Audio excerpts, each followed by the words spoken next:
ကျွန်တော်တို့ဗမာနိုင်ငံက Chewy application မှာ short video တွေကြည့်ပြီးရလာတဲ့ list coin ဒါမှမဟုတ်ဒေါ်လာလေးတွေကိုကျွန်တော်တို့ Binance ကောင်းနဲ့ငွေထုတ်ပြီးကိုယ်တိုင် Kpay Waypay ကျွန်တော်တို့ဗမာနိုင်ငံကဘဏ်ကောက်တွေနဲ့ငွေထုတ်လို့ရတဲ့နည်းလေးကိုဒီဗီဒီယိုထဲမှာ Blabber တို့မေဆွေးတို့နဲ့အတူတူကျွန်တော်လက်တွဲငွေထုတ်ပြပေးသွားမှာပဲဖြစ်ပါတယ်နော်ဒါဆိုစားလိုက်ကြရအောင် Okay ဒါဆိုရင်အရင်ဆုံးကျွန်တော်တို့ Mr. မှာဝါရဲကောက်ဘယ်လိုဖွင့်ရမှာလဲဆိုတာကိုပြောပြပေးပါမယ်နော်ကျွန်တော်တို့ဒီ Mr. မှာဝါရဲကိုကတော့ Play Store မှာတွားတောက်လို့ရပါတယ်နော်ကျွန်တော်တို့ဒီဆိုင်ပါမှာ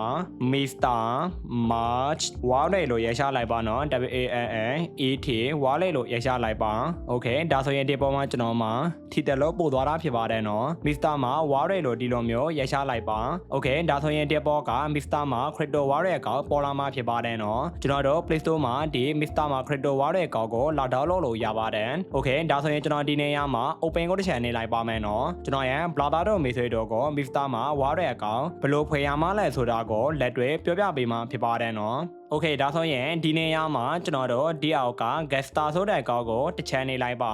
Okay ဒါဆိုရင်ဒီနေရာကိုရော်လာမှာဖြစ်ပါတယ်ကျွန်တော်တို့ဒီနေရာမှာ Mr. မှာ wallet ကောက်အသေးဖွင့်မှာဖြစ်တဲ့အတွက်ကြောင့်ဒီအောက်ကပြရောက်လေးနဲ့ Create a new wallet ဆိုတဲ့ကောက်ကိုထည့်နေလိုက်ပါနော်ဒီကောက်လေးပါနော် Put Okay ဒါဆိုရင်ဒီနေရာမှာကျတော့ကျွန်တော်တို့ဒီအောက်က၄ထောက်ကွယ်လေးမှာမှတ်ချက်ချက်ပေးလိုက်ပါပြီးရင်ကျွန်တော်တို့ဒီပေါ်ကိုနန်းငယ်ဆွဲတင်လိုက်ပါနော်ဒီအောက်ကပြရောက်လေးနဲ့ I agree ဆိုတဲ့ကောက်ကိုထည့်နေလိုက်ပါ Okay ဒါဆိုရင်ဒီနေရာကိုရလာမှဖြစ်ပါတယ်နော်ဒီနေရာမှာကြတော့ကျွန်တော်တို့သူတို့ရဲ့ policy ကိုလာပကြည့်လို့ရပါတယ်ဒီနေရာမှာကျွန်တော်တို့ဒီအောက်က၄ထောက်ကွယ်လေးမှာမှတ်ချက်ချက်ပေးလိုက်ပါနော်ပြီးရင်ကျွန်တော်တို့ဒီနေရာမှာ policy ကိုကျွန်တော်တို့ဒီအပေါ်ကိုရအောင်ဆွဲထည့်ပေးလိုက်ပါနော် Okay ဒါဆိုရင်ကျွန်တော်တို့ဒီဘေးကမြလေးကိုလည်းနှိပ်လို့ရပါတယ်နော်ဒါဆိုရင်ဒီအောက်ကပြရောက်လေးနဲ့ Apple ဆိုတဲ့အရာပေါ်လာပြီးဆိုရင်တော့ကျွန်တော်တို့ Apple ဆိုတဲ့ကောက်ကိုတစ်ချမ်းနေလိုက်ပါ Okay ဒါဆိုရင်ကျွန်တော်တို့ဒီ Meta Wallet ကောက်ကိုဖတ်ပြီးမယ်ဆိုရင်တော့30လုပ်ပေးရမှာဖြစ်ပါတယ်နော် Number 1 create password ဒီမှာကျွန်တော်တို့ security wallet ဒီမှာကျတော့ကျွန်တော်တို့ confirm recover for တွေပါနော် Okay ဒါဆိုရင်ကျွန်တော်တို့ Number 1မှာကျတော့ကျွန်တော်တို့တိုးပြမယ် password ကိုဖန်တီးပေးရမှာဖြစ်ပါတယ်နော်ဒီဘောကကျွန်တော်တို့ new password ဆိုတဲ့နေရာမှာကျတော့ကျွန်တော်တို့ထားချင်းတဲ့ password ကိုတစ်ချက်ထည့်ပေးလိုက်ပါနော်ဒါဆိုရင်ကျွန်တော်ဒီနေရာမှာတစ်ချက်ထည့်လိုက်ပါမယ်ဒါဆိုရင်ကျွန်တော်တို့ဒီ new password ဖန်တီးတဲ့နေရာမှာကျွန်တော်တို့ဒီနေရာမှာ password ဖန်တီးတဲ့အခါမှာ password ကအနည်းဆုံးရှင်းလို့ပြရမှာဖြစ်ပါတယ်နော်ဒီအောက်ကကျွန်တော်တို့ password strong ဆိုတဲ့နေရာမှာဒီလိုမျိုး gop ဆိုတဲ့အရာပေါ်တယ်ဆိုရင်တော့ကျွန်တော်တို့ဒီ password ကိုအသုံးပြုလို့ရတာဖြစ်ပါတယ်နော် Okay ပြီးရင်ဒီအောက်က confirm password ဆိုတဲ့နေရာမှာကြတော့ကျွန်တော်တို့ဒီအပေါ်မှာထည့်ထားတဲ့ password ကိုထည့်ပေးလိုက်ပါနော် Okay ဒါဆိုရင်ကျွန်တော်တစ်ချက်ထည့်လိုက်ပါမယ် Okay ဒါဆိုရင်ဒီနေရာမှာကျွန်တော်တို့ဒီလိုမျိုးမှတ်ချက်စေးရောက်လေပေါ်တယ်ဆိုရင်တော့ကျွန်တော်တို့ဒီအပေါ်မှာထည့်ထားတဲ့ password ကမှားတာဖြစ်ပါတယ်နော်ကျွန်တော်တို့ဒီနေရာမှာ password ဖတ်တည်တဲ့အချိန်မှာအနည်းဆုံးနံပါတ်ရှင်းလို့ရှိရမှာဖြစ်ပါတယ်နော်ဒါမှကျွန်တော်တို့က password ဖန်တီးတဲ့အခါမှာအသုံးပြုလို့ရမှာပဲဖြစ်ပါတယ် Okay ဒါဆိုရင်ဒီနေရာမှာကျွန်တော်ရဲ့ Blabber တို့မေဆွေတို့လည်း password ဖန်တီးလို့ပြီးဆိုရင်တော့ဒီအောက်က၄ထောက်ကွယ်လေးမှာမှတ်ချက်ချလိုက်ပါနော်ပြီးရင်ဒီအောက်ကပြရောက်လေးနဲ့ create password ဆိုတဲ့ကောက်ကိုတစ်ချက်နှိပ်လိုက်ပါ Okay ဒါဆိုရင်ဒီမှာကျွန်တော်တို့ create your wallet ကျွန်တော်တို့ရဲ့ wallet ကောက်ကိုစာပြေဖန်တီးနေပြီဖြစ်ပါတယ်နော် Okay ဒါဆိုရင်ကျွန်တော်တို့ဒုတိယအဆင့် security wallet ဆိုတဲ့နေရာမှာကြာတော့ကျွန်တော်တို့ဒီအောက်ကပြရောက်လေးနဲ့ star ဆိုတဲ့ကောက်ကိုတစ်ချက်နှိပ်လိုက်ပါ Okay ဒီနေရာမှာကြာတော့ကျွန်တော်တို့ဒီအပေါ်ကိုဆွဲနေလိုက်ပါနော်ပြီးရင်ဒီအောက်ကပြရောက်လေးနဲ့ star ဆိုတဲ့ကောက်ကိုထည့်နေပေးလိုက်ပါနော်ဒါဆိုရင်ဒီနေရာမှာကျွန်တော်တို့ဖိုးရ fingerprint ကိုတစ်ချက်ထည့်ပေးလိုက်ပါနော်Okay ဒါဆိုရင်ဒီနေရာမှာကျွန်တော်တို့ထည့်ပြီးကျွန်တော်တို့ရဲ့ fingerprint ကိုထည့်ပေးလိုက်ပါနော် Okay ဒါဆိုရင်ကျွန်တော်တစ်ချက်ထည့်လိုက်ပါမယ် fingerprint ကိုထည့်လိုက်ပါ Okay ဒါဆိုရင်ဒီလိုမျိုးပေါ်လာမှာဖြစ်ပါတယ် confirm your password ကျွန်တော်တို့ခုနကထည့်ထားတဲ့ password ကိုပြန်ပြီး confirm လုပ်ပေးရမှာဖြစ်ပါတယ်နော်ကျွန်တော်တို့ဒီနေရာမှာခုနကထည့်ထားတဲ့ password ကိုပြန်ပြီးထည့်ပေးလိုက်ပါနော်ဒါဆိုရင်ကျွန်တော်တစ်ချက်ထည့်လိုက်ပါမယ်Okay ဒါဆိုရင်ဒီနေရာမှာကျွန်တော်တို့ password ထည့်လို့ပြီးဆိုရင်တော့ဒီအောက်ကပြရောက်လေးနဲ့ confirm ဆိုတဲ့ကောက်ကိုထည့်နေလိုက်ပါ Okay ဒါဆိုရင်ဒီလိုမျိုးပေါ်လာမှာဖြစ်ပါတယ်နော်ကျွန်တော်တို့ဒီနေရာမှာဒီအောက်က view ဆိုတဲ့ကောက်ကိုတစ်ချက်နှိပ်လိုက်ပါနော် Okay ဒါဆိုရင်ဒီနေရာမှာကျတော့ကျွန်တော်တို့ဒီအရာကိုမှားထားရမှာဖြစ်ပါတယ်ပြီးရင်ကျွန်တော်တို့တတိယဆင့်မှာ confirm လုပ်ပေးရမှာဖြစ်ပါတယ်နော်ဒီအရာကို Okay ဒါဆိုရင်ကျွန်တော်တို့ဒီအရာကိုဒီနေရာမှာအနောက်ဖို့တလုံးနဲ့ screenshot ယူထားလို့လည်းရပါတယ်နော် Okay ဒါဆိုရင်ကျွန်တော်ဒီနေရာမှာအနောက်ဖို့တလုံးနဲ့ screenshot ယူလိုက်ပါမယ်နော်ခဏလေးပါပြီးရင်ဒီအောက်ကကျွန်တော်တို့ပြရောက်လေးနဲ့ content new ဆိုတဲ့ကောက်ကိုထည့်နေလိုက်ပါ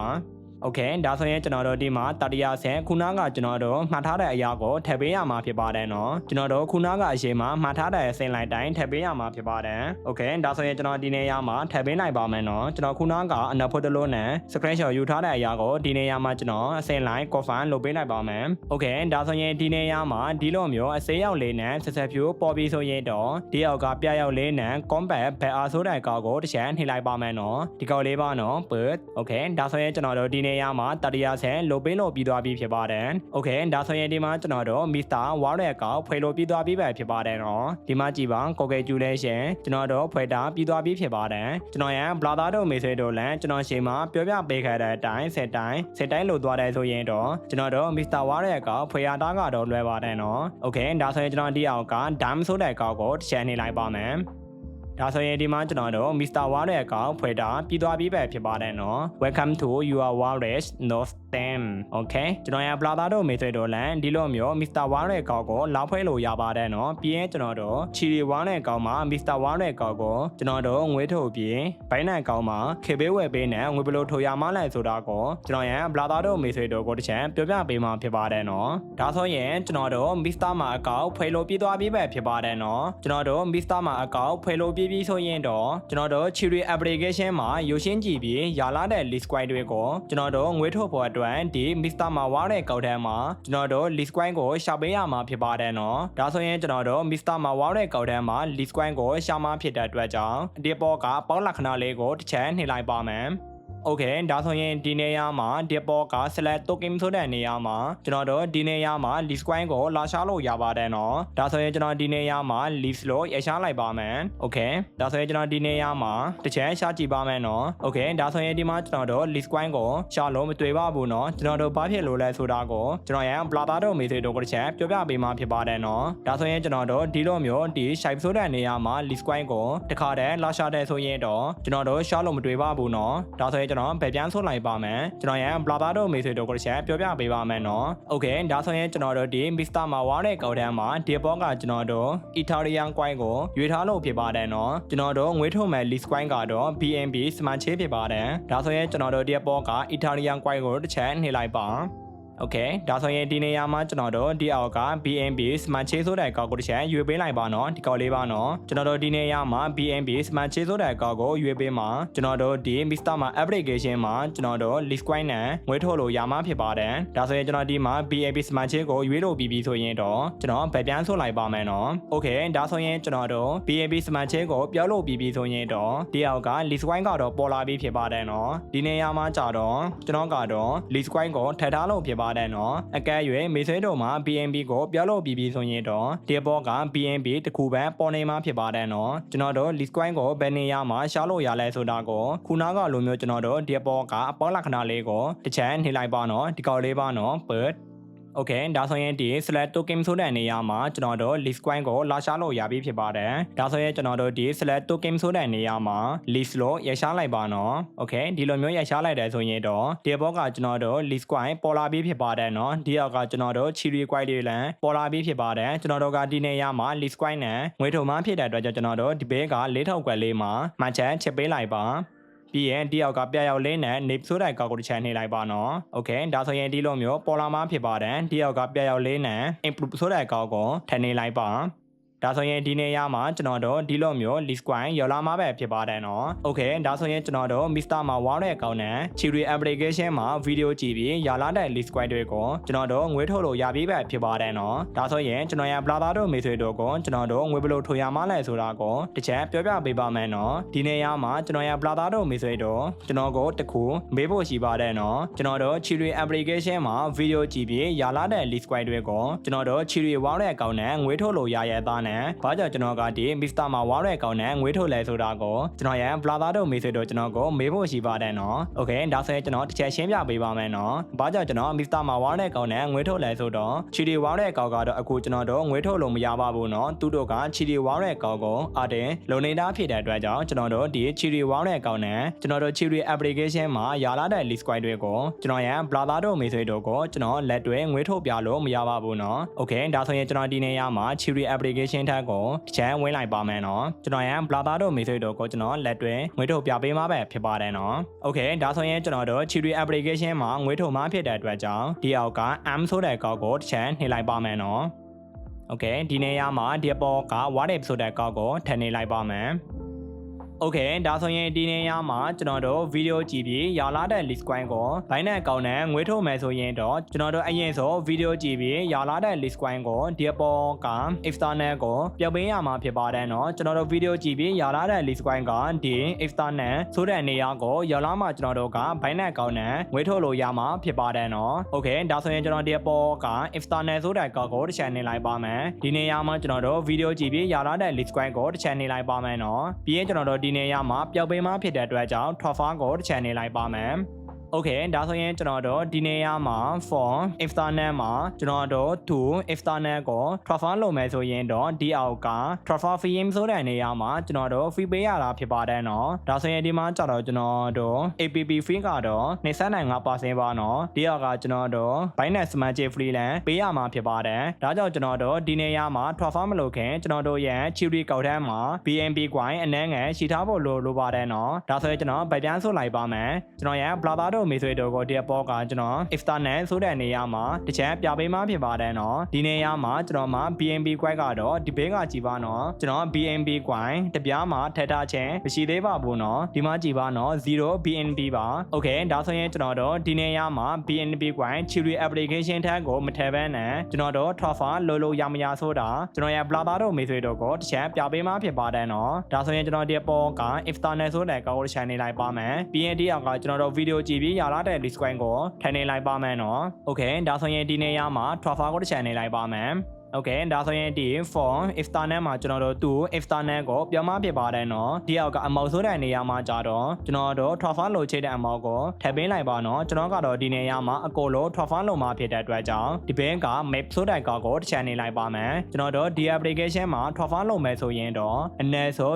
0.6 list coin ကနေအများဆုံးကတော့ကျွန်တော်တို့450 list coin ထိကျွန်တော်တို့ Trophy လာလို့ရပါတယ်ဒါဆိုရင်ကျွန်တော်ရဲ့ Blabber တို့မိတ်ဆွေတို့ကိုဒီ Chewy application တန်းကို BNB coin free မပေးဘဲနဲ့ကျွန်တော်တို့ Trophy လို့ရမရဆိုတာတစ်ချက်ပြပေးမှဖြစ်ပါတယ်เนาะပြီးရင်တယောက်ကဆေးရောက်လေးနဲ့ confirm ကိုတစ်ချက်နေလိုက်ပါမယ်တူတူကြည်ကြရတာပေါ့เนาะ Okay ဒါဆိုရင်ဒီမှာကြည့်ပါเนาะ notch ana BNB2 or smart chain wallet ပဲကျွန်တော်တို့ရဲ့ wallet ကောက်ထဲမှာ BNB free ပေးဖို့မရှိတာဖြစ်တဲ့အတွက်ကြောင့်ကျွန်တော်တို့ဒီနေရာမှာ Trophy လို့မရဘူးလို့သူကခုနကပြောပြပေးထားခဲ့ပြီးဖြစ်ပါတယ်เนาะ Okay ဒါဆိုရင်ကျွန်တော်တို့ဒီ Chewy application ထန်းကိုBNB coin ဘယ်လိုမျိုး Trophy လို့ရမှာလဲဆိုတာကိုဘိုင်းနဲ့အကောင့်နဲ့ဖြေရမှာလဲဆိုတာကိုကျွန်တော်ရန် Blabber တို့မိတ်ဆွေတို့နဲ့တူတူကျွန်တော်လက်တွေ့ဖြည့်ပြီး Trophy လို့ပြပေးမှာဖြစ်ပါတယ်เนาะဒါဆိုရင်ကျွန်တော်ဒီနေရာမှာ BNB ကိုတစ်ချက်နှိပ်လိုက်ပါမယ်ဒီနေရာမှာကျွန်တော်တို့ဒီအပေါ်က rebel ဆိုတဲ့အကောင့်ကိုတစ်ချက်နှိပ်လိုက်ပါเนาะ Okay ဒါဆိုရင်ဒီနေရာမှာကျွန်တော်တို့ဒီအောက်က BNB coin လိပ်စာကိုယူပြီးကျွန်တော်ဒီအောက်က Binance Smart Chain Network PEP20 နဲ့ကျွန်တော်တို့ BNB coin ကိုငွေဖြည့်လို့ရတာဖြစ်ပါတယ်เนาะဒါဆိုရင်ကျွန်တော်ဒီနေရာမှာလိပ်စာတစ်ချက်ယူလိုက်ပါမယ်ပြီးရင်ကျွန်တော်ရဲ့ Binance ကောက်ထဲကိုတစ်ချက်ဝင်လိုက်ပါမယ်เนาะ Okay ဒါဆိုရင်ကျွန်တော်ရဲ့ Binance ကောက်ထဲကိုတစ်ချက်ဝင်လိုက်ပါမယ် But ကျွန်တော်ရန် Blabber တို့မိတ်ဆွေတို့ကို Chewy application ကိုလက်တွဲ BNB coin ဖြည့်ပြပေးမှဖြစ်ပါတယ်เนาะ Okay ဒါဆိုရင်ကျွန်တော်တို့ရန် Binance ကောက်ထဲကိုရောက်လာပြီးဆိုရင်တော့ဒီအောက်က SF ဆိုတဲ့ကောက်ကိုတစ်ချက်နှိပ်လိုက်ပါเนาะ Okay ဒါဆိုရင်ဒီနေရာမှာကျွန်တော်တို့ရန် Binance ကောက်ထဲမှာ USDT အနည်းငယ်ရှိနေဖို့လိုအပ်ပါတယ်เนาะဒါဆိုရင်ကျွန်တော် USDT ကိုတစ်ချက်နှိပ်လိုက်ပါမယ် Okay ဒါဆိုရင်ဒီနေရာမှာကျတော့ကျွန်တော်တို့ဒီပေါ်က COVID ဆိုတဲ့ကောက်ကိုတစ်ချက်နှိပ်လိုက်ပါမယ်เนาะဒီကောက်လေးပါเนาะ COVID ဆိုတဲ့ကောက်ကိုတစ်ချက်နှိပ်လိုက်ပါတယ် Okay ဒါဆိုရင်ကျွန်တော်တို့ဒီနေရာမှာ USDT ကနေကျွန်တော်တို့ BNB coin ကိုဝယ်မှဖြစ်တဲ့အတွက်ကြောင့်ဒီအောက်ကတူဆိုတဲ့နေရာမှာကျွန်တော်တို့ BNB ကိုရွေးပေးရမှာဖြစ်ပါတယ်เนาะဒီမှာကျတော့ကျွန်တော်တို့မှာ BNB ပေါ်လာပြီးဖြစ်ပါတယ်အကဲ၍မေဆေးတို့မှာဒီနေရာမှာ BNB coin ဒီလိုမျိုးပေါ်ဘူးဆိုရင်တော့ဒီပေါ်ကရှိုင်ဆိုတဲ့ကောက်ကိုတစ်ချန်နေလိုက်ပါเนาะကျွန်တော်တို့ဒီနေရာမှာ BNB လို့ရရှာလိုက်ပါဒါဆိုရင်ဒီမှာကျွန်တော်တို့ BNB coin ပေါ်လာမှဖြစ်ပါတယ်เนาะ BNB ကိုတစ်ချန်နေလိုက်ပါ โอเคဒါဆိုရင်ဒီနေရာမှာကြတော့ကျွန်တော်တို့ USDT တင်ဘယ်လောက်ဖို့ BNB ဝယ်မယ်လဲဆိုတာကိုရွေးလို့ရပါတယ်เนาะကျွန်တော်ကတော့ဒီနေရာမှာ 5USDT ဖို့ဝယ်တယ်ဆိုရင်တော့ဒီမှာကျွန်တော်တို့မှာ BNB coin ကတော့ဒီလောက်ရမှာဖြစ်ပါတယ်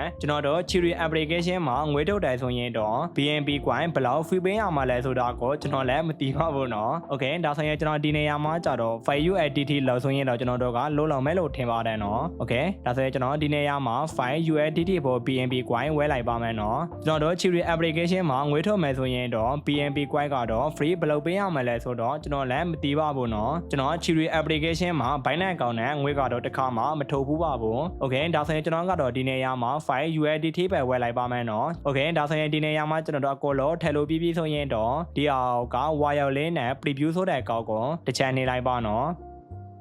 ဒါဆိုရင်ဒီနေရာမှာဒီအောက်က confirm ဆိုတဲ့အကောက်ကိုထည့်နေလိုက်ပါโอเคဒါဆိုရင်ဒီမှာကျတော့ကျွန်တော်တို့ now ဆိုတဲ့ကောက်တစ်ချက်နေလိုက်ပါမယ်เนาะโอเคဒါဆိုရင်ဒီနေရာမှာကျွန်တော်တို့ USDT ကနေ BNB coin ကိုပြောလို့ပြီးသွားပြီးပဲဖြစ်ပါတယ်เนาะဒီဘောက copy လို့ပေါ်နေပြီးဖြစ်ပါတယ်ကျွန်တော်ကတော့ဒီနေရာမှာ 5USDT ဖို့ကျွန်တော်ကတော့ BNB coin ကို transfer လုပ်လိုက်တာဖြစ်ပါတယ်ဒါဆိုရင်ကျွန်တော်ဗပြန်ဆွလိုက်ပါမယ်โอเค batch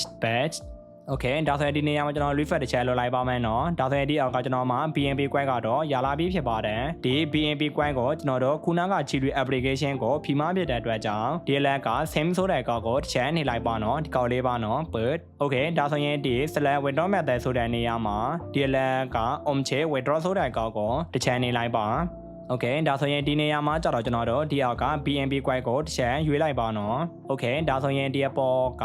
add-in ဆိုတဲ့နေရာမှာကြတော့ကျွန်တော်တို့ခုနက Chiri application မှာယူလာတဲ့လိပ်စာကိုတစ်ချက်ထည့်ပေးလိုက်ပါနော်ဒါဆိုရင်ကျွန်တော်တစ်ချက်ထည့်လိုက်ပါမယ် BNB အောက်က network ဆိုတဲ့နေရာမှာကြတော့ကျွန်တော်တို့ဒီနေရာမှာ BNB smart chain PEP20 ဆိုတဲ့အကောက်ကိုတစ်ချက်ရွေးပေးလိုက်ပါ BNB အောက်က withdraw amount ဆိုတဲ့နေရာမှာကြတော့ကျွန်တော်တို့ဖြည့်ချိန်တဲ့ BNB amount ကိုထည့်ပေးလိုက်ပါနော်ကျွန်တော်ကတော့ဒီနေရာမှာ BNB အကောလို့ကိုထပ်မဖြစ်တဲ့အတွက်ကြောင့်ဒီဘက်က map ဆိုတဲ့ calculation နေလိုက်ပါမယ်ဒါဆိုရင်ဒီမှာကျွန်တော်မှာ BNB 0.000852985 BNB ကိုဒီအောက်ကဒေါ်လာကတော့4.9 USD ပါနော်โอเคဒါဆိုရင်ကျွန်တော်တို့ဒီနေရာမှာဒီလိုမျိုးအကောလို့ဖြီလို့ပြီးဆိုရင်တော့ဒီအောက်က wire လေးနဲ့ withdraw ဆိုတဲ့ကောက်ကိုထည့်နေလိုက်ပါနော် but โอเคဒါဆိုရင်ဒီနေရာမှာကျွန်တော်တို့ရဲ့ channel တွေကိုသိချစေပါနော်မှန်ပြီဆိုရင်တော့ဒီအောက်က wire လေးနဲ့ confirm ဆိုတဲ့ကောက်ကိုထည့်နေလိုက်ပါโอเคဒါဆိုရင်ဒီမှာကြတော့ကျွန်တော်တို့ရဲ့အကောက်ကို to start လုပ်ပေးလိုက်ပါနော်โอเคဒါဆိုရင်ဒီမှာကျွန်တော်တို့ withdraw processing BNB coin ကိုကျွန်တော်တို့ရဲ့ Chiri application ထက်ကိုစာပြီးပို့ပေးနေပြီးပဲဖြစ်ပါတယ်เนาะဒါဆိုရင်ကျွန်တော်ဒီအောက်က wire လေးနဲ့ bureau history ဆိုတဲ့အကောက်ကိုတစ်ချက်နှိပ်လိုက်ပါမယ်โอเคဒါဆိုရင်ဒီ withdraw ဆိုတဲ့နေရာမှာဒီမှာကျွန်တော်တို့စာပြီး processing လုပ်နေပြီးပဲဖြစ်ပါတယ်เนาะโอเคဒီမှာကျွန်တော်တို့စာပြီး processing လုပ်နေပြီးဖြစ်ပါတယ်โอเคဒါဆိုရင်ကျွန်တော် Chiri application ထက်ကိုတစ်ချက်တွားကြည့်ပါမယ်เนาะကျွန်တော်ရဲ့ Chiri application ထက်ကို BNB coin ရောက်မရောက်ဆိုတာတစ်ချက်ကြည့်ပါမယ်โอเคဗပြန်ဆိုလိုက်ပါမယ် external โอเคဒါဆိုရင်ဒီမှာကျွန်တော်ရဲ့ Chiri application ထက်ကို BNB coin ကတော့ရောက်လာပြီးဖြစ်ပါတယ်เนาะဒီမှာကြည့်ပါကျွန်တော်ရဲ့ Plata တို့ message တို့မြင်တဲ့အတိုင်းပါပဲဒါဆိုရင်ကျွန်တော်ရဲ့ Binance account ထဲမှာတစ်ချက်တွားကြည့်ပါမယ်เนาะဒီနေရာမှာ copy ဖြစ်ဆိုတာโอเคဒါဆိုရင်ဒီမှာကြည့်ပါเนาะ10ရောက်လေးနဲ့ copy ဖြစ်သွားပြီးဖြစ်ပါတယ်ကျွန်တော်ရဲ့ Chiri ဝါတဲ့ account ထဲကိုကလည်း BNB coin ကတော့ရောက်သွားပြီးဖြစ်ပါတယ်เนาะဒီနေရာမှာလည်းကြည့်ပါ copy ဖြစ်သွားပြီးဖြစ်ပါတယ်โอเคဒါဆိုရင်ကျွန်တော် Chiri ဝါတဲ့ account ထဲကိုတစ်ချက်ဝင်လိုက်ပါမယ်ဒါဆိုရင်ကျွန်တော်တို့ဒီနေရာမှာ BNB coin ဖြီလို့ပြီးဆိုရင်တော့ကျွန်တော်တို့ဒီပေါ်က external မှာ external ကိုကျွန်တော်တို့ transfer လုပ်လို့ရပြီလားဆိုတာကိုကျွန်တော်ရဲ့ Plata တို့ message တို့နဲ့တူတူကျွန်တော်တို့ video ကြည့်ပြီးရလာတဲ့ list coin ကို transfer လုပ်ပြပေးမှဖြစ်ပါတယ်เนาะဒါဆိုရင်ကျွန်တော်ဒီအောက်ကကျွန်တော်တို့ video ကြည့်ပြီးရလာတဲ့ list coin ကိုတစ်ချက်နှိပ်လိုက်ပါโอเคဒီနေရာမှာဒီပေါ်က transfer ဆိုတဲ့ကောက်ကိုထည့်နေလိုက်ပါเนาะโอเคဒါဆိုရင်ဒီနေရာမှာကျွန်တော်တို့ BNB coin ဖြီလို့ပြီးဆိုရင်တော့ transfer စာပြီးလိုရပြီလားဆိုတာကိုကျွန်တော်ရဲ့ Plata တို့ message တို့နဲ့တူတူကျွန်တော် transfer လုပ်ပြပေးမှာဖြစ်ပါတယ်เนาะဒီအောက်က amount ဆိုတဲ့နေရာမှာကြတော့ကျွန်တော်တို့ transfer လုပ်ချင်တဲ့ amount ကိုထည့်ပေးလိုက်ပါเนาะကျွန်တော်ကတော့ဒီနေရာမှာအကောလို့ transfer လုပ်မှာဖြစ်တဲ့အတွက်ကြောင့်ဒီအောက်က map ဆိုတဲ့ကောက်ကိုတစ်ချက်နေလိုက်ပါမယ်ဒါဆိုရင်ဒီမှာကျွန်တော်မှာ list coin 7.4 coin ကိုကျွန်တော်အကောလို့ transfer လုပ်ပြပေးမှာဖြစ်ပါတယ်เนาะကျွန်တော်တို့ဒီနေရာမှာ transfer လုပ်မယ်ဆိုရင်တော့ဒီအောက်က limit from ဆိုတဲ့နေရာမှာကျွန်တော်တို့အနည်းဆုံး 0.6 list coin ကနေအများဆုံးကတော့ကျွန်တော်တို့450 list coin တွေ transfer လာလို့ရပါတယ်နော် PND အောက်က transfer fee ဆိုတဲ့နေရာမှာကြတော့ကျွန်တော်တို့ဒီအောက်က 25% ကတော့ APP fee ပေးရတာဖြစ်ပါတယ်နော်ဒီအောက်က Binance Smart Chain fee လန်ကျွန်တော်တို့ကပေးရတာဖြစ်ပါတယ်ဒါကြောင့်ကျွန်တော်တို့ကခုနက Chiri application ထက်ကို BNB ဖြည့်ပေးရတာဖြစ်ပါတယ်နော် Okay ဒါဆိုရင်ကျွန်တော်ဒီနေရာမှာ transfer လုပ်မှာဖြစ်တဲ့အတွက်ကြောင့်ဒီအောက်က10ရောက်လေးနဲ့ confirm ကိုတစ်ချက်နေလိုက်ပါမယ် but Okay ဒါဆိုရင်ဒီမှာကြည့်ပါနော် confirm transfer ကျွန်တော်တို့ transfer လုပ်ပြီးသွားပြီပဲဖြစ်ပါတယ် Okay ဒါဆိုရင်ဒီမှာကြည့်ပါနော်ကျွန်တော်ခုနက Channel list coin ကို transfer လုပ်လိုက်တာဒီမှာကျွန်တော်မှာ list coin ကတော့9ဒေါ်လာမှာပေါက်တဲ့ list coin ပဲရတာဖြစ်ပါတယ်နော်ဒီ Chiri application ကတော့ကျွန်တော်တို့ free pay ရတာအရင်ကြားပါတယ်နော်ဒါဆိုရင်ဒီအောက်ကကျွန်တော်3ဒေါ်လာမှာတဲ့ list coin ကိုကတော့ကျွန်တော် APP free ပေးလိုက်ရတာဖြစ်ပါတယ်ဒီအောက်က 0.003 BNB ကိုကတော့ကျွန်တော် BNB Smart Chain fee ပေးရတာဖြစ်ပါတယ်နော်ဒီနေရာမှာကျွန်တော်တို့ BNB coin ကတော့အနည်းငယ်ပဲပေးရတာဖြစ်ပါတယ်1 USDT လောက်ပဲပေးရတာပဲဖြစ်ပါတယ်နော်ကျွန်တော်တို့ဒီအပေါ်က list coin fee ကတော့ 25% APP fee ပေးရတာဖြစ်ပါတယ် Okay ဒါဆိုရင်ကျွန်တော်တို့ဒီနေရာမှာဒီလိုမျိုး transfer လာလို့ရပါတယ်ဒါဆိုရင်ကျွန်တော်ဒီအောက်က10ရောက်လေးနဲ့ confirm ဆိုတဲ့အကောင့်ကိုတစ်ချမ်းနေလိုက်ပါမယ် Okay ဒါဆိုရင်ဒီနေရာမှာလည်းကျွန်တော်တို့ payment ပေါ်နေပြီဖြစ်ပါတယ်နော်ကျွန်တော်တို့စာပြေ transfer လုပ်နေပြီပဲဖြစ်ပါတယ်ဒီ Chiri application ကတော့ကျွန်တော်တို့ Binance အကောင့်နဲ့ငွေထုတ်တယ်ဆိုရင်တော့ကျွန်တော်ရန် blabber တို့မေးဆိုတော့မြဲတာတိုက်ပါပဲနော်ကျွန်တော်တို့ fee ကတော့အရန်ပေးရတာဖြစ်ပါတယ် Okay ဒါဆိုရင်ကျွန်တော်ကတော့ထုတ်လိုက်ပြီးဖြစ်တဲ့အတွက်ကြောင့်ဘာမှမဖြစ်ပါဘူးကျွန်တော်ရ blabber တို့မေးဆိုတော့လည်းတည်ရတာဖြစ်ပါတယ်နော် Okay ဒါဆိုရင်ကျွန်တော်ဒီနေရာမှာဒီအောက်က10ရောက်လေးနဲ့ dam ဆိုတဲ့ကောက်တစ်ချက်နေလိုက်ပါမယ် Okay ဒါဆိုရင်ကျွန်တော်ဒီနေရာမှာ refresh တစ်ချက်လုပ်လိုက်ပါမယ်နော်ဒါဆိုရင်ဒီမှာကြည့်ပါနော် transfer အနော်9ဒေါ်လာမှာတော့ list coin ကိုစာပြီးယူသွားပြီးဖြစ်ပါတယ် fee ကတော့ဒီမှာ3 list coin ပေးရတာဖြစ်ပါတယ်ဒါဆိုကျွန်တော်ဗပြန်ဆုတ်လိုက်ပါမယ် Okay ဒါဆိုရင်ဒီမှာကျွန်တော်မှာ external ဆိုတဲ့နေရာမှာ list coin ကတော့0 list coin ပဲကြာပြီးဖြစ်ပါတယ်နော်ဒါဆိုရင်ကျွန်တော်ဒီပေါ်က external ဆိုတဲ့ကောက်ကိုတစ်ချက်နေလိုက်ပါမယ် Okay ဒါဆိုရင်ဒီ external ဆိုတဲ့နေရာမှာလည်းကျွန်တော်မှာ list coin ကတော့အယုံမလသေးပါဘူးနော်ဒါဆိုရင်ကျွန်တော်ဒီနေရာမှာ refresh တစ်ချက်လုပ်ကြည့်ပါမယ် refresh but okay ဒါဆိုရင်ကျွန်တော်တို့ဗီဒီယိုကြည့်ပြီးရလာတဲ့ list coin က external ဆိုတဲ့နေရာကိုရလာပြီးဆိုရင်တော့ကျွန်တော်တို့ Binance ကောင်နဲ့စားပြီးငွေထုတ်လို့ရပြီးပဲဖြစ်ပါတယ်နော်ကျွန်တော်တို့ဗီဒီယိုကြည့်ပြီးရလာတဲ့ list coin ကိုတခါတည်း Binance ကောင်နဲ့ငွေထုတ်လို့မရသေးပါဘူးနော်ဘာလို့လဲဆိုတော့ဒီ list coin က Binance ကောင်နဲ့တရားဝင်ချိန်ထားခြင်းမရှိပါဘူးနော်ကျွန်တော်တို့ဒီနေရာမှာခုနကအကောက်ဖွေထားတဲ့ Mr. မှာ wallet ကောင်နဲ့ချိန်ပြီးကျွန်တော်တို့ Binance ကောင်တဲ့ကိုငွေထုတ်ရမှာဖြစ်ပါတယ်နော်ဒါဆိုရင်ကျွန်တော် Mr. မှာ wallet ကောက်တဲ့ကိုတစ်ချက်ဝင်လိုက်ပါမယ် Okay ဒါဆိုရင်ဒီမှာကျွန်တော်ရဲ့ Mr. မှာ wallet ကောက်တဲ့ကိုကတော့ဒေါ်လာကတော့ရလာပြီးဖြစ်ပါတယ်နော်ကျွန်တော်ကတော့ခုနက Chiri application နဲ့ Mr. မှာ wallet ကောက်ကိုကျွန်တော်ချိန်ထားလို့ဖြစ်ပါတယ်နော် Okay ဒါဆိုရင်ဒီနေရာမှာကျွန်တော်ရဲ့ blabber တို့မေးဆွေတို့ကိုဒီ Mr. မှာ wallet ကောက်နဲ့ Chiri application ကိုကျွန်တော်တို့ဘယ်လိုမျိုးချိန်ရလဲဆိုတာကိုကျွန်တော်လက်တွေ့ပြပေးမှဖြစ်ပါတယ်နော် Okay ဒါဆိုရင်ကျွန်တော်ခုနက Chiri application ထက်ကိုပြောင်းဝင်လိုက်ပါမယ်နော်ဒါဆိုရင်ဒီနေရာမှာကျွန်တော်ရဲ့ blabber တို့မေးဆွေတို့ကို Mr. မှာ wallet ကောက်နဲ့ကျွန်တော်တို့ Chiri wallet ကိုဘယ်လိုမျိုးချိန်ရမှလဲဆိုတာကိုကျွန်တော်လက်တွေ့ပြပေးမှဖြစ်ပါတယ် Okay ဒါဆိုရင်ကျွန်တော်တို့ဒီနေရာမှာ Mr. မှာ wallet ကောက်နဲ့ချိန်မဲဆိုရင်တော့ဒီအပေါ်က external ဆိုတဲ့နေရာမှာကျွန်တော်တို့ဒီ wallet ကိုဖျက်ပေးရမှာဖြစ်ပါတယ်နော်ဒီအောက်က stain logo လေးကိုတစ်ချက်နေလိုက်ပါပြီးရင်ဒီနေရာမှာကျွန်တော်တို့ဒီအောက်က remove wallet ဆိုတဲ့ကောက်ကိုတစ်ချက်နှိပ်ပေးလိုက်ပါကျွန်တော်ရဲ့ blabber တို့မေးဆွေတို့ကိုဘယ်လိုမျိုးလုပ်ရမလဲဆိုတာကိုပဲပြောပြပေးပါမယ်နော်ကျွန်တော်ကတော့ဒီနေရာမှာလက်တွေ့ဖျက်ပြလို့မရတော့ပါဘူးနော်ကျွန်တော်ရဲ့ wallet ကောက်ထဲမှာငွေကရလာပြီးဖြစ်တဲ့အတွက်ကြောင့်ဖြစ်ပါတယ် Okay ဒါဆိုရင်ကျွန်တော်ဘယ်လိုမျိုးလုပ်ရမလဲဆိုတာကိုပဲပြောပြပေးပါမယ်နော်ကျွန်တော်တို့ဒီနေရာမှာ wallet ကောက်ဖျက်လိုက်တဲ့ဆိုရင်တော့ဒီနေရာမှာဒီအောက်က create a new wallet ဆိုတဲ့အရာပေါ်လာမှာဖြစ်ပါတယ်နော်ဒါဆိုရင်ကျွန်တော်တို့ဒီလိုမျိုး create a new wallet ဆိုတဲ့အရာပေါ်လာပြီးဆိုရင်တော့ခုနကကျွန်တော်တို့ရဲ့ Mr. မှာ wallet ကောက်တဲ့ကိုတစ်ချမ်းဝင်လိုက်ပါနော် Okay ဒါဆိုရင်ကျွန်တော်ကတော့ကျွန်တော်ရဲ့ wallet ကောက်ကိုလက်တွေ့ဖျက်ပြလို့မရတော့ပါဘူးကျွန်တော် Chiri application မှာကျွန်တော်ရဲ့ wallet ကောက်ကိုဖျက်လိုက်တဲ့ဆိုရင်တော့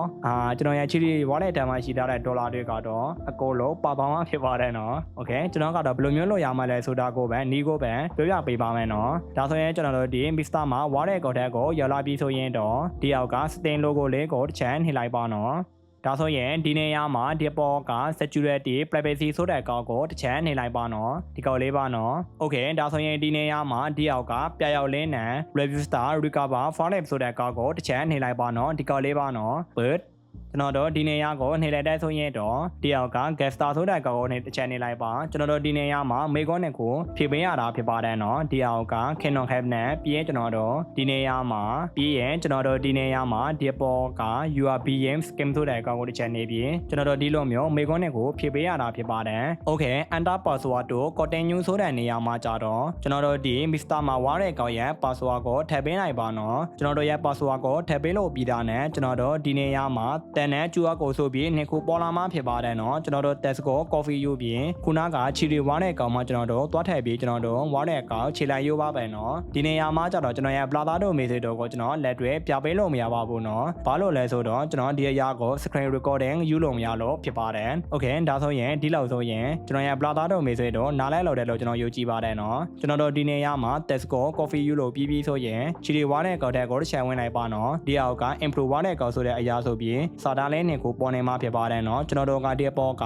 create MU ဝါတဲ့ကောင်ကိုမနေဘဲနဲ့ကျွန်တော်တို့ဒီအောက်က improve ဝါတဲ့ဆိုတဲ့ကောင်ကိုနေပြီး Mr. မှာဝါတဲ့ကောင်တဲ့မှာယူလာတဲ့ test ကိုတစ်ချက်ထည့်ပေးလိုက်တယ်ဆိုရင်တော့ကျွန်တော်တို့ဒီချီရီဝါတဲ့ကောင်နဲ့ Mr. မှာဝါတဲ့ကောင်ကတော့ချိန်သွားမှာဖြစ်ပါတယ် Okay ဒါဆိုရင်ကျွန်တော်ရဲ့ brother တို့ message တို့နားလဲလုံမဲ့လို့ကျွန်တော်ယုံကြည်ပါတယ်နော် Okay ဒါဆိုရင်ကျွန်တော် Mr. မှာဝါတဲ့ကောင်တဲ့ကိုတစ်ချက်ဝင်လိုက်ပါမယ်နော်ကျွန်တော်တို့ Mr. မှာဝါတဲ့ကောင်တဲ့ကနေကျွန်တော်တို့ရဲ့ဘိုင်းတဲ့ကောင်တဲ့ကိုစာပြီးငွေထုတ်လို့ရပြီးပဲဖြစ်ပါတယ်နော် Okay ဒါဆိုကျွန်တော်ဒီနေရာမှာဗပြန်းဆိုလိုက်ပါမယ်ပြီးရင်ကျွန်တော်ဒီအောက်ကဝါတဲ့ဆိုတဲ့ကောင်ကိုတစ်ချက်နှိပ်လိုက်ပါမယ်နော် Okay ဒါဆိုရင်ဒီနေရာမှာကျွန်တော်တို့ list coin ကိုဘိုင်းတဲ့ကောင်နဲ့ငွေထုတ်လို့ရအောင်အရင်ဆုံးကျွန်တော်တို့ list coin ကို BNB ပျောက်ပေးရမှာဖြစ်ပါတယ်နော်ဒါဆိုရင်ကျွန်တော်တို့ဒီပေါ်က list coin ကိုတစ်ချက်နှိပ်လိုက်ပါမယ် Okay အခုကြတော့ list coin ရဲ့ဈေးကတော့ဒီမှာကျွန်တော်တို့ 0.01 ဒေါ်လာဈေးကျနေတာဖြစ်ပါတယ်နော်ရာခိုင်နှုန်းကတော့ဒီမှာကျွန်တော်တို့ minus 0.35% ဈေးကျနေတာပဲဖြစ်ပါတယ် Okay ဒါဆိုရင်ဒီနေရာမှာကျွန်တော်တို့ liquid coin ရဲ့ဈေးကတော့ဒီပေါ်ကနေတာသမ$3ဒေါ်လာပါနော် Okay ဈေးကတော့မဆိုးပါဘူးနော် liquid ရဲ့ဈေးကတော့ဈေးအရင်ကောက်ပါတယ် Okay ဒါဆိုရင်ကျွန်တော်ကတော့ဒီနေရာမှာကျွန်တော်ရဲ့ blabber တို့ method တို့ကိုကျွန်တော် list coin ကနေ BNB coin ကိုလက်တွဲကျွန်တော် transfer လုပ်ပြပေးမှာဖြစ်တဲ့အတွက်ကြောင့်ဒီအောက်က swap ဆိုတဲ့ calculation နှိပ်လိုက်ပါမယ်ဒီကောက်လေးပါနော် but Okay ဒါဆိုရင်ဒီမှာကျွန်တော်တို့ list coin မှာဒီအောက်က select token ဆိုတဲ့နေရာမှာကြတော့ကျွန်တော်တို့ပျောက်ချင်းတဲ့ coin ကိုရွေးပေးရမှာဖြစ်ပါတယ်ဒါဆိုရင်ကျွန်တော်ဒီအောက်က select token ဆိုတဲ့ကောင်ကိုတစ်ချမ်းနေလိုက်ပါမယ် Okay ဒါဆိုရင်ကျွန်တော်တို့ဒီနေရာမှာ BNB coin နဲ့ပြောင်းအောင်ဖြစ်တဲ့အတွက်ကျွန်တော်ကတော့ BNB ကိုရွေးပေးရမှာဖြစ်ပါတယ်နော်အကဲ၍မေစင်းကဒီနေရာမှာ list coin ကို USDT ပျောက်ပြီး Binance ကောင်နဲ့ထုတ်ချင်းတဲ့ဆိုရင်လည်းကျွန်တော်တို့ဒီနေရာမှာ USDT လို့ရိုက်ချပြီးကျွန်တော်တို့ဒီနေရာမှာ USDT နဲ့လည်းကျွန်တော်တို့ Binance ကောင်ကိုငွေထုတ်လို့ရတာဖြစ်ပါတယ်နော် Okay ဒါဆိုရင်ကျွန်တော်ကတော့ဒီနေရာမှာ BNB coin နဲ့ပြောင်းမဖြစ်တဲ့အတွက်ကြောင့်ကျွန်တော်ဒီနေရာမှာ BNB လို့ရိုက်ချလိုက်ပါမယ် Okay BNB လို့ရိုက်ချလိုက်ပါမယ်ဒါဆိုရင်ကျွန်တော်ဒီနေရာမှာ BNB coin ကိုတစ်ချက်နှိပ်လိုက်ပါမယ်နော် Okay ဒါဆိုရင်ဒီနေရာမှာဒီအောက်က BNB coin ကို select ပေးလို့ပြီးပြီဆိုရင်တော့ဒီလက်က0ဆိုတဲ့နေရာမှာကြတော့ကျွန်တော်တို့ပျောက်ချင်းတဲ့ list coin မော်ကိုထည့်ပေးလိုက်ပါနော်ဒီနေရာမှာကျွန်တော်မှာ list coin ကတော့9.3 list coin ရှိတာဖြစ်ပါတယ် Okay ဒါဆိုရင်ကျွန်တော်ကတော့ဒီနေရာမှာ list coin အကုတ်လို့ကို BNB coin ပြောင်းမဖြစ်တဲ့အတွက်ကျွန်တော်ဒီပေါ်က use mail ဆိုတဲ့ကောင်ကိုတစ်ချက်နှိပ်လိုက်ပါမယ်နော် Okay ဒါဆိုရင်ဒီနေရာမှာကျွန်တော်9.3 list coin ကိုဒီမှာကျွန်တော်ဒေါ်လာကတော့22.2ဒေါ်လာရတာဖြစ်ပါတယ်နော်ပြီးရင်ဒီအောက်က gap web ဆိုတဲ့ကောင်ကိုတစ်ချက်နှိပ်လိုက်ပါမယ် Okay ဒါဆိုရင်ဒီမှာကျွန်တော်တို့စာပြီးပြောင်းနေပြီဖြစ်ပါတယ်နော် Okay ဒါဆိုရင်ဒီမှာကျွန်တော်တို့ list coin 9.3 list coin ကိုဒီမှာကျွန်တော်တို့ BNB coin ကတော့ 0.03969 BNB coin ရတာဖြစ်ပါတယ်ကျွန်တော်တို့ဒီနေရာမှာ1 list coin ကိုဒီမှာကျွန်တော်တို့ 0.04396တက်ချောပြီး AB coin ပါနော် Okay ဒါဆိုရင်ဒီမှာကျတော့ဈေးကတော့တက်ကြရှိတာဖြစ်ပါတယ် Okay ဒါဆိုရင်ဒီနေရာမှာကျွန်တော်တို့ transfer fee ကတော့ဒီမှာကြည့်ပါနော်ကျွန်တော်တို့ဒီအောက်က 0.4 ဒေါ်လာပေးရတာဖြစ်ပါတယ် BNB ကတော့ 0.010 BNB transfer fee ပေးရတာပဲဖြစ်ပါတယ်နော် Okay ဒါဆိုရင်ဒီနေရာမှာကျွန်တော်တို့ဒီဘောကအချိန်မပြီးခင်ဒီအောက်က swap ဆိုတဲ့ calculation နေလိုက်ပါမယ်နော်ဒီမှာကြည့်ပါနော် transaction စမယ် transaction စပြီး loading ပြီးဖြစ်ပါတယ်နော် but Okay ဒါဆိုရင်ဒီနေရာကိုရလာပြီးဖြစ်ပါတယ်နော် AD list Okay ဒါဆိုရင်ဒီမှာကျွန်တော်တို့ transaction လို့ပြီးသွားပြီးပဲဖြစ်ပါတယ်နော် Okay ဒါဆိုရင်ကျွန်တော်ဒီနေရာမှာ refresh ချက်လုပ်လိုက်ပါမယ်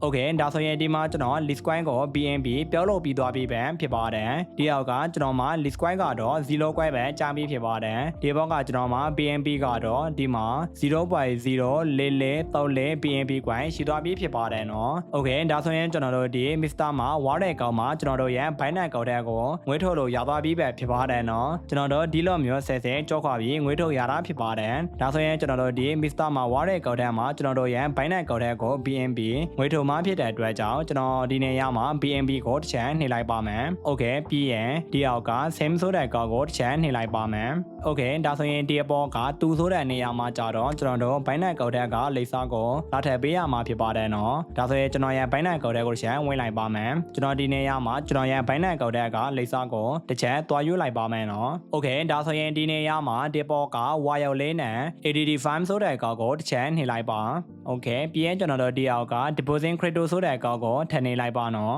်โอเคဒါဆိုရင်ဒီပေါ်က share coin ဆိုတဲ့နေရာမှာကျွန်တော်တို့ BNB လို့ရရှားလိုက်ပါနော် BNB လို့တစ်ချက်ရရှားလိုက်ပါဒါဆိုရင်ဒီမှာ BNB coin ပေါ်လာမှဖြစ်ပါတယ်နော်ဒါဆိုရင်ကျွန်တော်ဒီပေါ်က BNB ကိုတစ်ချက်နှိပ်လိုက်ပါโอเคဒါဆိုရင်ဒီ choose network ဆိုတဲ့နေရာမှာကျွန်တော်တို့ဒီနေရာမှာ BNB smart chain PEP20 ဆိုတဲ့အကောင့်ကိုတစ်ချက်ထည့်နေလိုက်ပါโอเคဒါဆိုရင်ဒီနေရာမှာကျွန်တော်တို့ဒီအောက်က deposit address ဆိုတဲ့နေရာမှာကျွန်တော်တို့ဒီလိပ်စာကိုယူပြီးခုနကကျွန်တော်တို့ Mr. မှာ wallet အကောင့်ထဲကနေကျွန်တော်တို့ရဲ့ Binance အကောင့်ထဲကိုစာပြီးငွေထုတ်လို့ရပြီးပဲဖြစ်ပါတယ်နော်ဒါဆိုရင်ကျွန်တော်ရဲ့ Blata တို့ message တို့ကိုကျွန်တော်လက်တွဲငွေထုတ်ပြပေးမှဖြစ်ပါတယ်ဒီအောက်က deposit address ဆိုတဲ့နေရာမှာကျွန်တော်ဒီလိပ်စာကိုတစ်ချက် copy ယူလိုက်ပါမယ်ပြီးရင်ကျွန်တော်ခုနက Mr. မှာ wallet အကောင့်ထဲကိုတစ်ချက်ဝင်လိုက်ပါမယ်နော်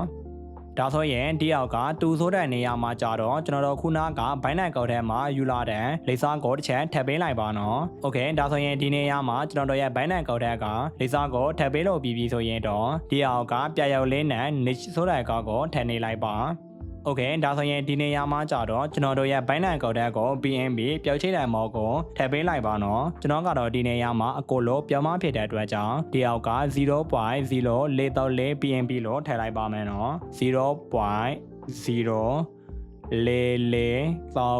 BNB လို့ထည့်လိုက်ပါမယ်โอเคဒါဆိုရင်ဒီမှာကျွန်တော်မှာ 0.04434 BNB ကတော့ဒီအောက်ကဒေါ်လာကတော့25.8နဲ့ဒေါ်လာနဲ့ညီပါတယ်နော်โอเคဒါဆိုရင်ဒီနေရာမှာကျွန်တော်တို့ပြောချင်းတဲ့ BNB မော်ကိုထည့်လို့ပြီးဆိုရင်တော့ဒီအောက်ကပြရောက်လေးနဲ့ niche ဆိုတဲ့အကောင့်ကိုထည့်နေလိုက်ပါโอเคဒါဆိုရင်ဒီမှာ usame ဆိုတဲ့နေရာမှာကျတော့ကျွန်တော် 0.044 BNB ကိုပြောင်းမဖြစ်ပါတယ်ဒီအောက်က network fee ဆိုတဲ့နေရာမှာကျတော့ကျွန်တော်တို့ 0.000 BNB free ပေးရသေးတာပဲဖြစ်ပါတယ်နော်။ Wow ကျွန်တော်တို့ free တဲ့ကတော့အများကြီးပေးရတာဖြစ်ပါတယ်။ Okay ဒါဆိုရင်ကျွန်တော်ကတော့ကျွန်တော်ရဲ့ Binance အကောင့်ထဲကို BNB ပြောင်းမဖြစ်တဲ့အတွက်ကြောင့်ဒီအောက်ကပြရောက်လေးနဲ့ same ဆိုတဲ့အကောင့်ကိုတစ်ချက်နှိပ်လိုက်ပါမယ်။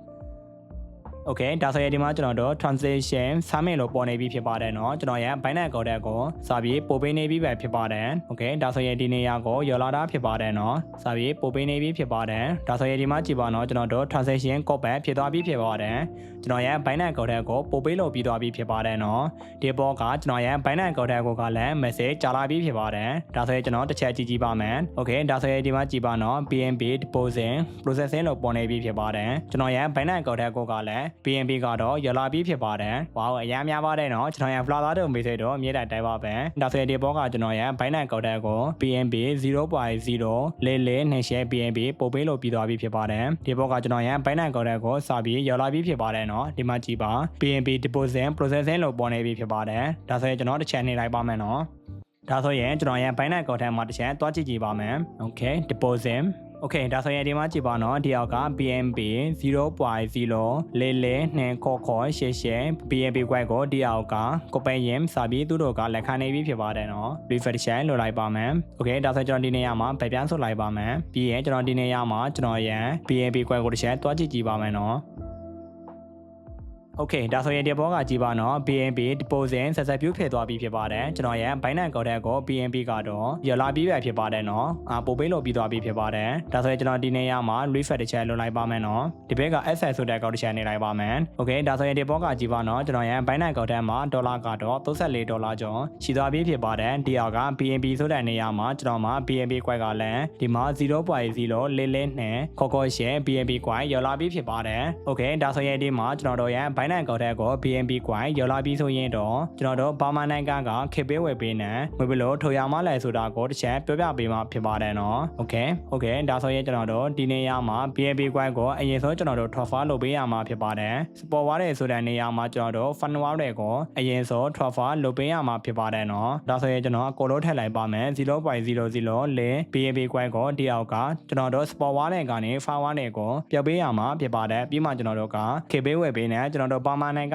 ဘဏ်ကောက်တွေနဲ့ P2P နဲ့ရောက်ပြီးငွေထုတ်လို့ရပါတယ်ဒါဆိုရင်ဒီအောက်က wire လေးနဲ့ confirm transfer ကို share နေလိုက်ပါမယ်โอเคဒါဆိုရင်ဒီမှာကျွန်တော်တို့ transfer setup view ဖြစ်သွားပြီးဖြစ်ပါတယ်နော်โอเคဒါဆိုရင်ကျွန်တော်ဒီအောက်က BNB ဆိုတဲ့အကောင့်ကိုတစ်ချက်ထည့်နေလိုက်ပါမယ်နော်ဒီပေါ်က file name ဆိုတဲ့နေရာမှာကျွန်တော်တို့ဒီနေရာမှာခုနကကျွန်တော်တို့ဒီနေရာမှာခုနက USDT ကနေ BNB ကိုဝယ်တယ်လို့ကျွန်တော်တို့က BNB ကနေ USDT ကိုပြန်ပြီးရောက်ပေးပြီးကျွန်တော်တို့ခေပေးဝယ်ပေးနဲ့ငွေလားထုတ်လို့ရပါတယ်နော်ဒါဆိုရင်ကျွန်တော်တို့ဒီနေရာမှာ form ဆိုတဲ့နေရာမှာ BNB မှာဒီအောက်ကကျွန်တော်တို့ USDT ကိုပြောပြီးကျွန်တော်တို့ BNB coin မှာ USDT ကိုရောက်ပြီးကျွန်တော်တို့ရလာတဲ့ USDT ကိုကျွန်တော်တို့ဘာမှနိုင်ကခေပေးဝယ်ပေးနဲ့ငွေထုတ်လို့ရပါတယ်ဒါဆိုရင်ဒီလက်က trade ဆိုတဲ့အကောင့်ကိုရှင်းနေလိုက်ပါနော်ကျွန်တော်တို့ဘယ်လိုမျိုး P2P နဲ့ငွေထုတ်ရမှန်းလဲဆိုတာကိုကျွန်တော်ရ Plata တို့မေးဆွေးတို့လည်းတီလောက်သွားပြီးတော့ထည့်ပါတယ်နော်โอเคဒါဆိုရင်ကျွန်တော်တို့ဒီပေါ်က P2P ဆိုတဲ့အကောင့်ကိုတစ်ချက်နေလိုက်ပါနော်โอเคဒါဆိုရင်ဒီနေရာမှာကျွန်တော်ကတော့ကြာကိုရွေးထားတာဖြစ်ပါတယ်โอเคဒါဆိုရင် P2P ဆိုတဲ့နေရာမှာကျွန်တော်တို့ဒီပေါ်က ANK ကိုရွေးပြီးဒီပေါ်က payment method ဆိုတဲ့နေရာမှာကျွန်တော်တို့ဒီနေရာမှာကျွန်တော်တို့ရဲ့ဘာမနိုင်ကဘဏ်ကောက်တွေဖြစ်တယ်ဒီမှာကျွန်တော်တို့ဘာမနိုင်ကဘဏ်တွေဒီမှာကျွန်တော်တို့ဘာမနိုင်ကပေးတွေ bank transfer ဒီမှာကျွန်တော်တို့ Waymoney KPay Waypay CPPay ဒီမှာကျွန်တော်တို့ဘာမနိုင်ကဘဏ်ကောက်တွေနဲ့ကျွန်တော်တို့ကြိုက်တဲ့ရနဲ့ငွေလားထုတ်လို့ရပါတယ်နော်အကယ်၍မေဆွင်းကဒီနေရာမှာ KPay Waypay နဲ့ငွေထုတ်ချေတဲ့ဆိုရင်တော့ဒီနေရာမှာ KPay Waypay ကို select ပေးလိုက်ပါ BND အောက်က confirm ကိုတစ်ချက်နေလိုက်ပါနော်ဒါဆိုရင်ဒီမှာကျွန်တော်တို့ KPay Waypay နဲ့ P2P ရောက်လို့ရတဲ့အရာတွေပေါ်လာမှဖြစ်ပါတယ်နော်ဒီမှာကျွန်တော်တို့ KPay နဲ့ရောက်လို့ရတဲ့အရာတွေဖြစ်ပါတယ်နော်โอเคဒါဆိုရင်ကျွန်တော်တို့ကဒီလိုမျိုး Chiri application မှာရလာတဲ့ဒေါ်လာကိုဒီလိုမျိုးဆက်ဆက်ကြောက်ခွာပြီး Binance ကောင်နဲ့ငွေထုတ်ပြီးကျွန်တော်တို့ဘာမနိုင်က KPay Waypay နဲ့ကိုယ်တိုင်လာထုတ်လို့ရပါတယ်အကယ်၍မေဆင်းကဒီနေရာမှာရလာတဲ့ USDT ကို P2P နဲ့ KPay Waypay နဲ့ငွေဘယ်လိုထုတ်ရမှလဲဆိုတာကိုမသိသေးရင်ကျွန်တော်ရဲ့ YouTube channel မှာကျွန်တော်ဗီဒီယိုတင်ပေးထားတာရှိပါတယ်နော်လက်တွေ့ငွေထုတ်ပြပေးထားတာဖြစ်ပါတယ်မေဆင်းကသွားကြည့်လို့ရပါတယ်နော်ကျွန်တော်တစ်ချက်ပြပေးပါမယ်ကျွန်တော်ဒီနေရာမှာတော့အကြံဖြေပဲပြောပြပေးလိုက်ပါမယ်နော်ဒါဆိုရင်ဒီနေရာမှာ play link ကိုတစ်ချက်နေလိုက်ပါမယ်နော်โอเคဒါဆိုရင်ဒီမှာ Money Binance ဆိုတဲ့နေရာမှာကျွန်တော်တို့ Binance အကောင့်မှာ KPay Waypay ကိုလက်တွေ့ငွေထုတ်ပြပေးထားတာဖြစ်ပါတယ်နော်မေဆင်းကဒီဗီဒီယိုကိုလာကြည့်လို့ရပါတယ်โอเคဒါဆိုရင်ကျွန်တော်တို့ဒီ application မှာ Binance အကောင့်မှာရလာတဲ့ USDT ကို KPay Waypay နဲ့လက်တွဲငွေထုတ်ပြပေးထားတာဖြစ်ပါတယ်နော်။ဗီဒီယိုကမကြည့်ရသေးရင်ဒီဗီဒီယိုကိုလာကြည့်လို့ရပါတယ်။ကျွန်တော်ဒီဗီဒီယိုထဲမှာအသေးစိတ်ပြောပြပေးထားခဲ့ပြီးဖြစ်ပါတယ်နော်။ဘယ်လိုမျိုးရမှလဲဆိုတာကိုโอเคဒါဆိုရင်ဒီမှာကျွန်တော်ရ Plata တို့မေးတို့ကို KPay နဲ့ကျွန်တော်လက်တွဲငွေထုတ်ပြပေးထားတာပဲဖြစ်ပါတယ်။โอเคဒါဆိုရင်ဒီနေရာမှာလည်းကျွန်တော်ရ Plata တို့မေးတို့ဒီလိုမျိုး P2P နဲ့ရောက်ပြီးကျွန်တော်တို့ဘာမှနိုင်ကဘဏ်ကောက်တွေနဲ့လက်တွဲငွေလားထုတ်လို့ရပါတယ်နော်။ဟုတ်ကဲ့ပါဒီဗီဒီယိုလေးကတော့ဒီလောက်လေးပါပဲနောက်ပြီးကျွန်တော်ရ Plata တို့မေးတို့ထပ်ပြီးတီချင်းတဲ့အရာလေးတွေများရှိရင်လည်းဗီဒီယိုရဲ့ comment မှာရေးပေးသွားလို့ရပါတယ်နော်ဗီဒီယိုကိုစိုးတိကြည့်ရှုပေးခဲ့တဲ့အတွက်ကျေးဇူးတင်ပါတယ်နောက်ဗီဒီယိုမှာထပ်တွေ့ကြပါမယ်နော် bye bye